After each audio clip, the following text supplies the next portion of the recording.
কার্তিক মহারাজ বলেছে যে বাংলার মুখ্যমন্ত্রী তার প্রশাসন ব্রিগেডে ৫ লক্ষ গীতা পাঠে সহযোগিতা করছে।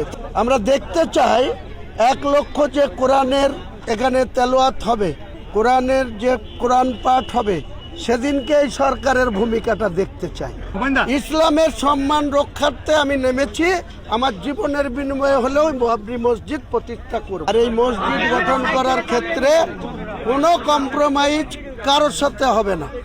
তাতে বলেছি সংঘর্ষ হলে সংঘর্ষ হবে, লড়াই হলে লড়াই হবে। অনলাইনে পুরো লাইভ টেলিকাস্ট করে সেই টাকার কাউন্টিং করেছি, যারা শেয়ার করেছে তারা সবাই দেখেছে। এখনো কাউন্টিং কমপ্লিট হয়নি। কাউন্টিং কমপ্লিট হলে মানুষ যে নগদ অর্থ দান করেছে সেটাও জানতে পারবে সবাই। এখন পর্যন্ত ব্যাংকে 2 কোটি কত ঢুকেছে সেটাও সবাই জানতে পারবে ব্যাংক স্টেটমেন্টের মাধ্যমে। আমার স্বচ্ছতা নিয়ে কেউ প্রশ্ন তুলতে পারবে না, আমি সেই সুযোগ কোনো বিরোধীকে দেব না। সবই আল্লাহর রহমত, আল্লাহর দয়া, আল্লাহর ইচ্ছাতেই সব কিছু হচ্ছে।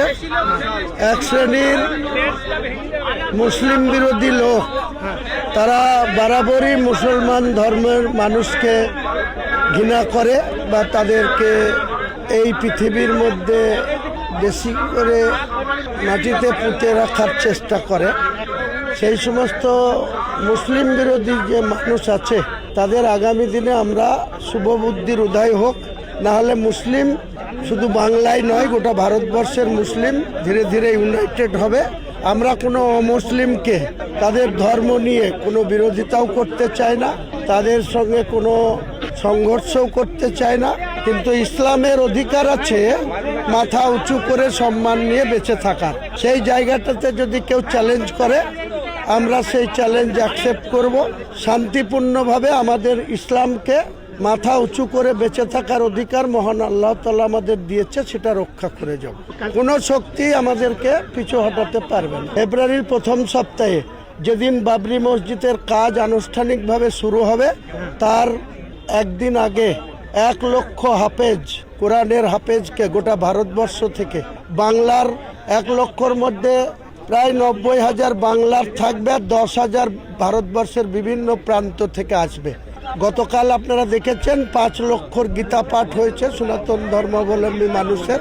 পশ্চিম বাংলার বাইরেও ভারতবর্ষের বিভিন্ন সাধু সন্ন্যাসীদের এই সরকার মদত দিয়ে কার্তিক মহারাজ বলেছে যে পূর্ণভাবে এই সরকার এই 5 লক্ষ গীতা পাঠের সহযোগিতা করেছে। আমার কথা না, কার্তিক মহারাজ বলেছে যে বাংলার মুখ্যমন্ত্রী তার প্রশাসন ব্রিগেডে 5 লক্ষ গীতা পাঠে সহযোগিতা করছে। তাকে ইনভাইট করেছিল, সে যায়নি, কিন্তু তার প্রশাসনকে গীতা পাঠে ব্রিগেডে সাহায্য করেছে।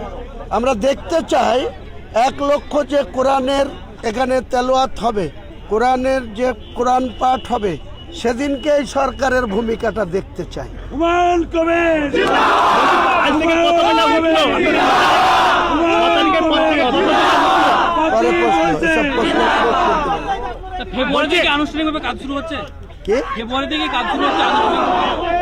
এই মুহূর্তে একটা অসংখ্য প্রশ্ন আসছে, বাইরে দেশ থেকে যারা টাকা ডোনেট করতে যায় এরকম কোনো ব্যবস্থা করেছেন কি?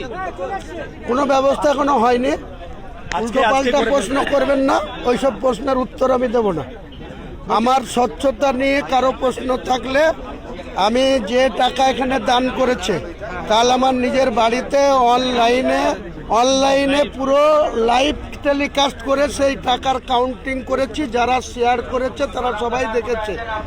এখনো কাউন্টিং কমপ্লিট হয়নি।